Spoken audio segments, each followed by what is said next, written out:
علی بھی اگلا سوال ہے، عید قربان کی قربانی واجب ہے یا کہ سنت؟ عید قربان کی قربانی جو ہے آلموسٹ امت میں اتفاق ہے کہ یہ سنت مؤکدہ ہے، واجب نہیں ہے۔ صرف حنفی تھوڑے سے اس معاملے میں سختی کا شکار ہوئے ہیں، اور وہ سختی ان کی حدیث کے ظاہری الفاظ پہ دیکھا جائے تو کسی حد تک جسٹیفائی بھی ہے۔ سنن ابن ماجہ میں حدیث ہے، المستدرک حاکم کے اندر موجود ہے، مسند امام احمد میں ہے، امام حاکم نے بھی اسے صحیح کہا، امام ذہبی نے بھی موافقت کی کہ جو لوگ استطاعت کے باوجود قربانی نہیں کرتے وہ ہماری عیدگاہوں سے دور رہیں۔ تو اس میں چونکہ ایک وعید ہے، اس کی وجہ سے امام حنیفہ کا یہ موقف ہے کہ عید قربان کی قربانی واجب ہے۔ لیکن ہم پہلے بھی آپ کو بتاتے ہیں کہ احادیث کو آپ نے صحابہ کے فہم کے مطابق دیکھ کے چلنا ہے، سلف کے فہم کے مطابق نہیں، صحابہ کے فہم کے مطابق۔ سلف تو امام حنیفہ بھی ہیں، انہوں نے فہم غلط لے لیا ہے، تو سلف کے فہم سے مراد ہے صحابہ کا فہم۔ صحابہ کا فہم یہ ہے کہ مصنف عبد الرزاق میں اور سنن الکبریٰ البیہقی کے اندر موجود ہے کہ سیدنا ابو بکر اور عمر رضی اللہ عنہما بعض اوقات جان بوجھ کے عید قربان کی قربانی چھوڑ دیا کرتے تھے تاکہ لوگ اسے واجب نہ سمجھ لیں۔ تو عید قربان کی قربانی سنت ہے، واجب نہیں۔ اہل تشیع کے ہاں بھی یہ سنت ہے، واجب نہیں ہے۔ رہا احادیث میں سے یہ ایک حدیث ہے، اس حدیث کے اوپر بھی ہر صحت پہ اختلاف ہے، بہرحال آلموسٹ حسن درجے کی تو یہ مانی جاتی ہے روایت۔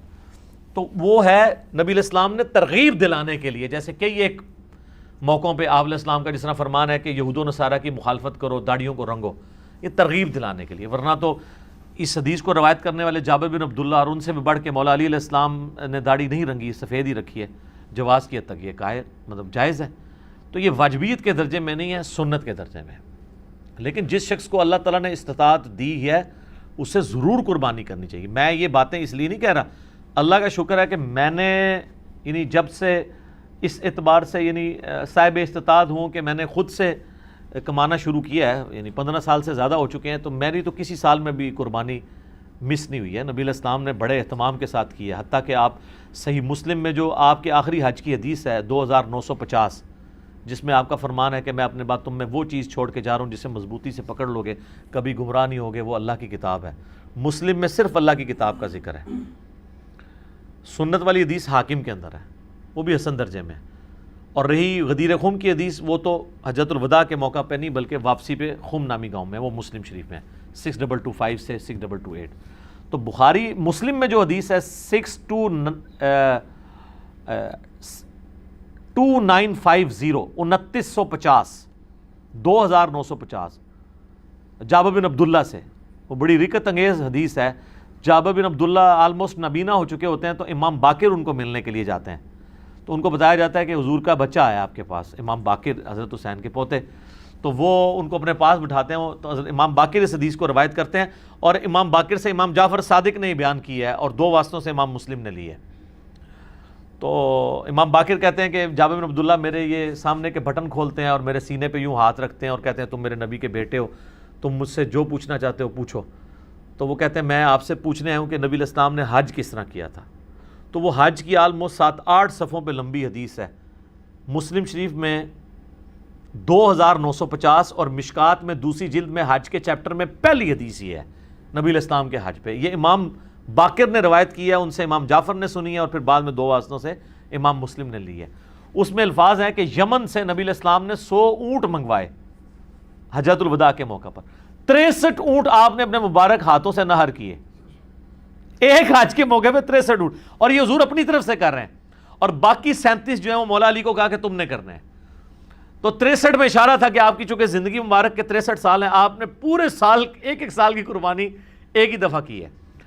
اور اس کے بعد جابر بن عبداللہ کہتے ہیں کہ جب وہ 100 کے 100 اونٹ نہر ہو گئے تو نبی علیہ السلام نے حکم دیا کہ ہر اونٹ میں سے ایک بوٹی لی جائے، اور وہ ساری 100 کی 100 بوٹیاں ایک دیگ میں ڈال کے پکائی گئیں، ہر ایک جانور سے ایک بوٹی لے کے۔ اور پھر جابر بن عبداللہ کہتے ہیں کہ مولا علی نے اور نبی علیہ السلام نے ایک دسترخوان پہ بیٹھ کے تناول فرمایا۔ ٹھیک ہے جی، تو وہ پوری کی پوری حدیث جو ہے نا بڑی رکت انگیز ہے پڑھنے والی، نبی علیہ السلام کے آخری حج کا بیان، حجۃ الوداع۔ تو اس سے بھی یہ یعنی بات پتہ چلی کہ نبی علیہ السلام نے اس سنت کا بڑا اہتمام کیا ہے. لہٰذا اس چکروں میں تو پڑھنا ہی نہیں چاہیے کہ جناب واجب ہے یا سنت ہے. بھائی سنت ہے کریں گے. البتہ یہ ٹیکنیکل بحثیں اس لیے کی جاتی ہیں جب حنفیوں کی طرف سے زیادہ ایمفسائز کیا جاتا ہے اس مسئلے کے اوپر, اور بلکہ وہ تو ایک اور سٹیپ آگے چلے جاتے ہیں. وہ کہتے ہیں گھر میں جتنے لوگ الگ سے بھی صاحب استطاعت ہیں, کسی بیوی کے پاس سونا ہے تو وہ علیحدہ سے اپنی قربانی کرے گی, فلاں کرے گی, اور وہ بہت آگے چلے جاتے ہیں. اس لیے پھر یہ بحثیں جو ہے نا وہ سٹارٹ ہو جاتی ہیں. تو یہ سنت ہی ہے, واجب نہیں ہے, لیکن سنت مؤکدہ ہے, سنت دائمہ, متواتر اور مسلسل بھی ہے. ٹھیک ہو گیا, جزاک اللہ. علی بھی اگلا سوال ہے, قربانی کے لیے صاحب استطاعت ہونے کے اعتبار سے نصاب کیا ہوتا ہے؟ نصاب کے اوپر جی اتفاق ہے. صاحب نصاب وہ ہے جس میں قربانی کی استطاعت موجود ہے. اس کا زکوٰۃ کے نصاب کے ساتھ 52.5 تولے چاندی یا 7.5 تولے سونے کے ساتھ کوئی تعلق نہیں.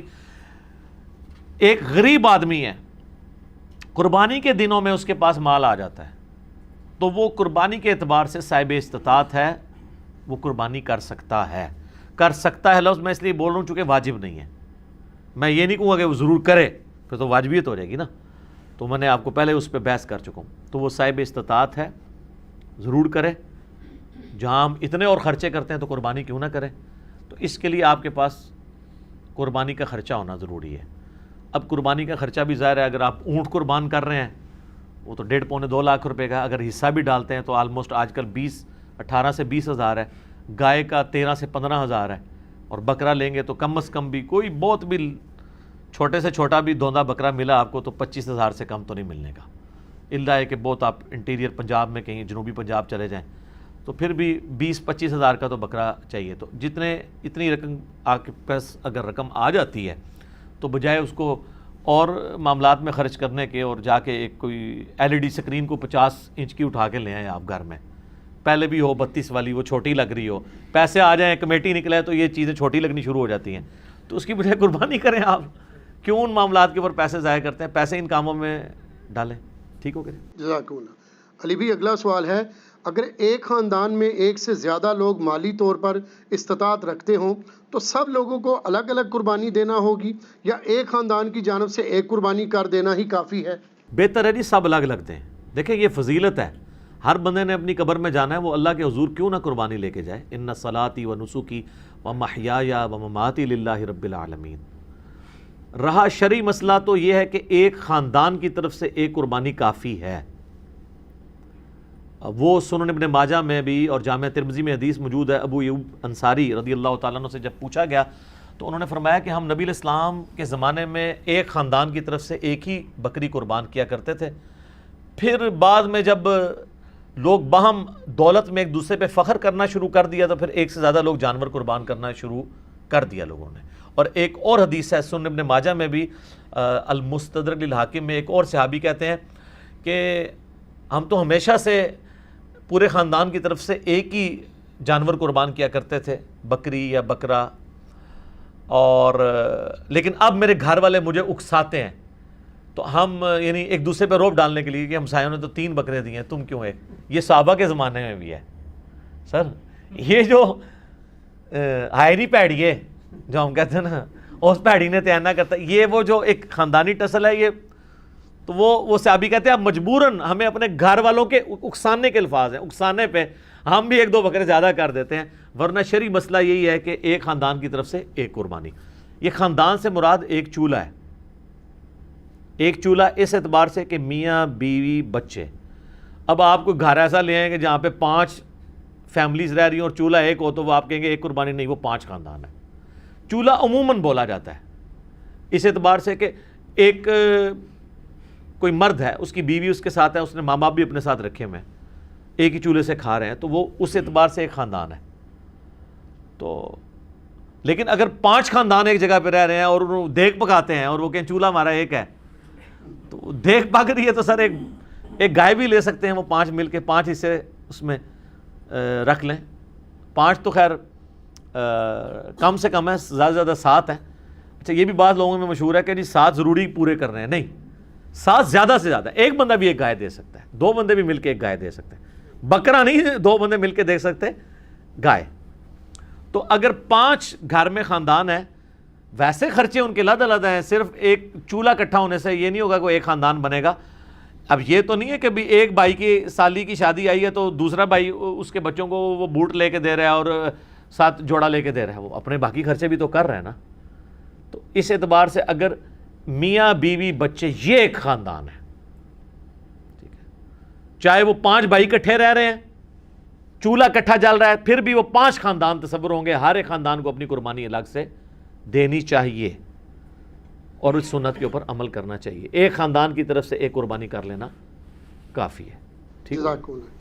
علی بھائی اگلا سوال ہے، اگر کوئی شخص آلریڈی مقروض ہے تو کیا وہ قربانی دینے کے لیے قرضہ اٹھا سکتا ہے یا قربانی نہ دے؟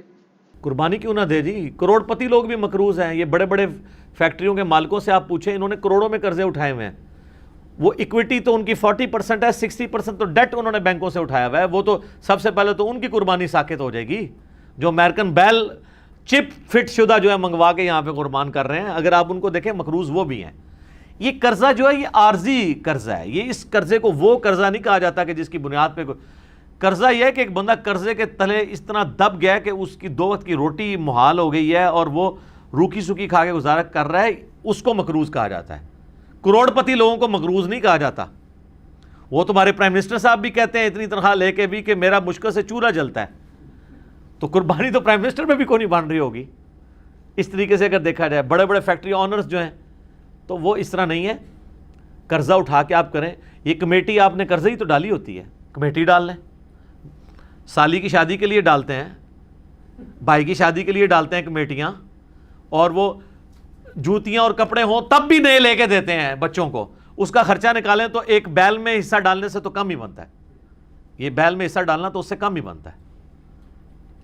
آج کل ایک ایوریج شادی کے اوپر 15-20 ہزار روپے لگ جاتا ہے. تو سر 12-13 ہزار روپے کا آپ بیل میں حصہ نہیں ڈال سکتے؟ ضروری ہے کہ آپ نے بکرا ہی لینا ہے، بیل میں حصہ ڈال لیں.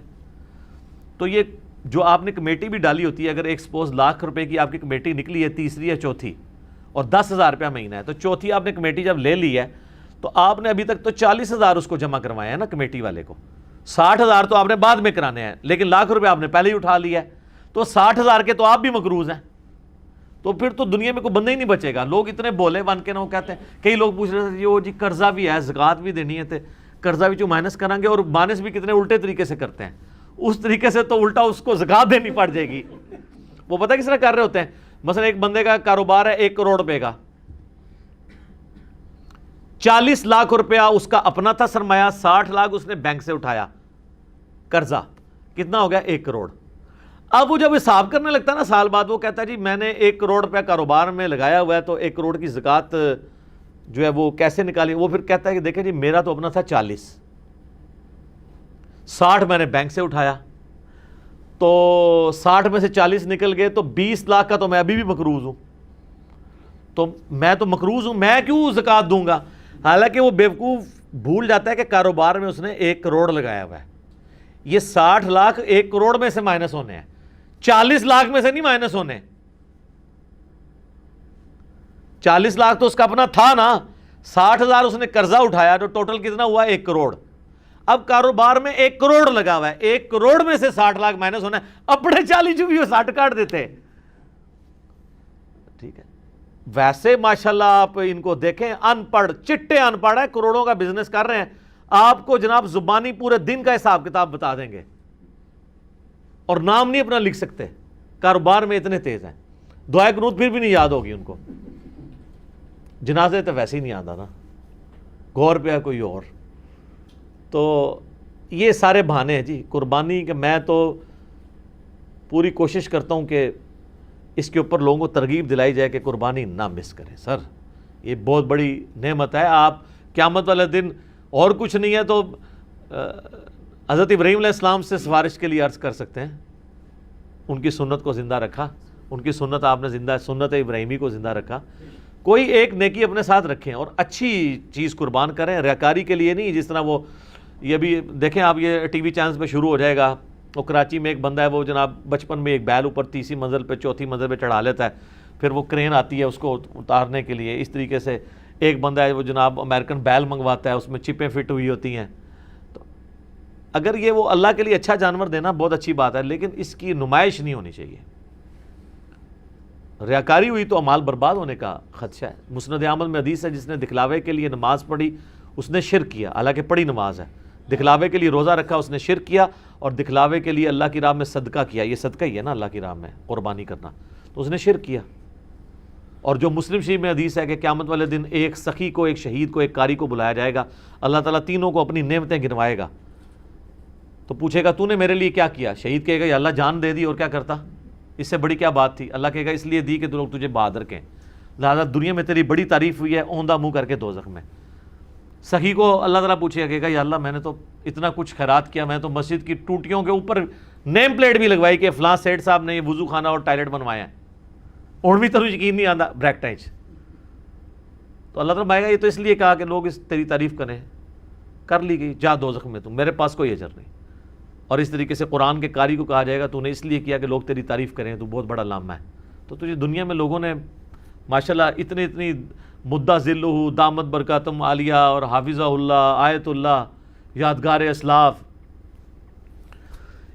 اسلاف نہ لکھا کرو، مطلب پتا کیا ہے کہ جڈا وڈا فراڈیا ہے نا، یہ اسلاف بھی ایڈے وڈے فراڈیے سن، یہ انہوں دی یاد ہی تازہ کر رہے ہیں نا، یہ تو اتنا خطرناک جملہ ہے نا لکھا کرو۔ میرا دماغ ہوئے پاسے ٹوٹ جاتا ہے کہ یار یہ یادگار اسلاف اگر یہ ہے تو یہ مطلب ہے جو میں سوچتا ہوں کہ پچھلے بھی یہی کچھ کرتے رہے ہیں اور یہ انہی کی یاد تازہ کر رہا ہے، تو یہ مطلب یہ انہی کی جائز روحانی اولاد ہے۔ یادگار اسلاف نہ لکھا کرو، ٹھیک ہے، اگر اسلاف کو آپ نے بچانا ہے تو۔ اور یہ باتیں کرنا صرف آسان ہے، دین کے اوپر چلنا بڑا مشکل کام ہے۔ تو جناب قرضہ اٹھانا پڑتا ہے تو کوئی مسئلہ نہیں، قرضہ کیا آپ کو سب مر چلیں قرضہ اٹھا، کمیٹی ڈال لیں، پلان کریں قربانی کے لیے۔ اگر آپ نے ہر مہینے میں بھی 1000 روپے علیحدہ کیا ہو نا، سال بعد 12000 روپے بن جاتا ہے، آپ ایک حصہ ڈال ہی سکتے ہیں۔ تو اس کو جس طرح باقی خرچے رکھے ہوئے ہیں نا، بچوں کی فیسیں آج کل 2000 سے تو سٹارٹ ہو رہی ہیں ایک عام نارمل سکول کے اندر، تو 24000 روپے تو آپ بچوں کی فیس بھی سال کی دے رہے ہیں، ٹھیک ہے۔ کرونا کی وجہ سے پھر بھی حیا نہیں آئی ہے اسکول والوں کو کہ پیسے ہی کچھ کم کر دیں، فیسیں آپ سے پوری لے رہے ہیں، تو سال میں 1000 روپے علیحدہ کر کے آپ اللہ کی راہ میں قربانی نہیں کر سکتے؟ کرنی چاہیے۔ ایون قرضہ بھی اٹھانا پڑتا ہے، ضرور اٹھائیں، کریں، کیونکہ یہ قرضہ ایسا نہیں ہے کہ جو آپ کی گردن کو دبوچ لے گا، آپ آسانی سے اتار لیں گے۔ 12-13 روپیہ کیا چیز ہے؟ اب اس چکر میں نہ پڑ جائے کہ میں نے جا کے 50,000 روپے دی کوئی بیتل بکری جا کے لینی ہے، تو وہ تو ظاہر ہے اتنا بڑا ہاتھ بھی نہ ڈالیں آپ، ٹھیک ہے، نارمل قربانی کر لیں جو آپ گھر میں۔ اچھا بعض لوگ ہیں گھر میں موٹا گوشت کھانے کو عیب اور گالی سمجھتے ہیں، اور جب قربانی کا موقع آتا ہے تو وہ بڑے گوشت میں حصہ ڈال دیتے ہیں پیسے بچانے کے لیے۔ تو چاہیے یہ ہے کہ پھر جو اگر آپ چھوٹے گوشت کو پریفرلی گھر میں کھاتے ہیں، صرف چھوٹا گوشت جو کھا رہے ہیں، میں ان کی بات کر رہا ہوں، جو مکس کر کے کھا رہے ہیں ان کی نہیں بات کر رہا، تو آپ کو پھر قربانی بھی چھوٹے گوشت کی ہی دینی چاہیے۔ لن تنالوا البر حتی تنفقوا مما تحبون، تم کبھی بھی نیکی کے اعلیٰ درجے کو نہیں پا سکتے جب تک کہ پسندیدہ چیزیں اللہ کی راہ میں خراب نہ کرو۔ ویسے موٹے گوشت سے آپ گن کھائیں اور کہیں جی ساڑھے گھر سے پکدے ہی چھوٹا ہے، جو قربانی دی واری آئے تھے وہ جناب موٹا گوشت کا حصہ 13,000 روپے کا بن رہا ہے اور بکرا جو ہے وہ آ رہا ہے 30,000 روپے کا، ادھر جناب تو یاد آ جائے کہ وہ جی ابراہیم علیہ السلام جڑے نا وہ بھی بنایا بچڑا لائے سن فرشتے واسطے، تے موٹا گوشت تے سنت ابراہیمی ہے، ٹھیک ہے سر، بڑا گوشت سنت ابراہیمی ہے اور چھوٹا گوشت سنت محمدیہ ہے صلی اللہ علیہ وآلہ وسلم۔ بخاری مسلم میں حدیث شفاعت جو ہے وہ سٹارٹ ہی اس سے ہوتی ہے کہ نبی علیہ السلام کے سامنے دستی کا بکری کا گوشت رکھا تھا، آپ وہ ساتھ ساتھ کھا رہے تھے اور آپ نے شفاعت والی حدیث بیان کی کہ قیامت والے دن سب کے سب لوگ پہلے حضرت آدم کے پاس جائیں گے۔ وہ حدیث کا آغاز ہی بخاری مسلم کا اس سے ہوتا ہے، اور اس سے یہ بھی ثابت ہوا کہ کھانا کھاتے ہوئے گفتگو کرنا سنت ہے، لیکن یہ اس میں احتیاط بھی ہے۔ بعض لوگ بہت بڑے بڑے نوالے لیتے ہیں، ساتھ گفتگو کرتے ہیں، بعض کا سانس کی نالی میں چلا جائے نا تو لگ پتہ جانا جائے۔ یہ جو منع کرتے ہیں نا لوگ کھانا کھاتے ہوئے بولنا نہیں چاہیے، یہ کوئی شرعی مسئلہ نہیں ہے، بلکہ اس لیے کہا جاتا ہے کہ وہ کھانا کھاتے ہوئے بعض اوقات وہ سانس کی نالی میں چلا جاتا ہے، اور آپ کو پتہ ہے یہ جینون بیماری بھی ہے بعض لوگوں کو۔ میں کئی ایسے لوگوں کو جانتا ہوں جن کو معدے کا ایشو ہے نا، ان کو ڈاکٹرز نے باقاعدہ کہا ہوا ہے کہ آپ نے کھانا کھاتے وقت نا صرف کھانا کھانا ہے، نہ باتیں کرنی ہے، نہ ٹی وی دیکھنا ہے، اور آپ نے اپنے ذہن میں حاضر کرنا ہے کہ آپ کھانا کھا رہے ہیں، کیونکہ دماغ کے سگنل پھر وہ ایسے چلیں گے کہ آپ کا خوراک کی نالی میں نہیں جائے گا۔ یہ جینون پرابلم ہے، ٹھیک ہے۔ یہ اذانیں شروع ہو چکی ہیں، بقیہ کے سوالات انشاءاللہ اذانوں کے وقفے کے بعد انشاءاللہ۔ بسم اللہ والحمد للہ والصلاة والسلام علی رسول اللہ وعلی آلہ واصحابہ اجمعین الی یوم الدین، الحمدللہ آج 19 جولائی 2020 کی علمی و تحقیقی مجلس نمبر 124 کی جو اسٹوڈیو ریکارڈنگ ہے اس کے بقیہ سوالات کی طرف آتے ہیں اذان کے وقفے کے بعد والے سوالات کی طرف.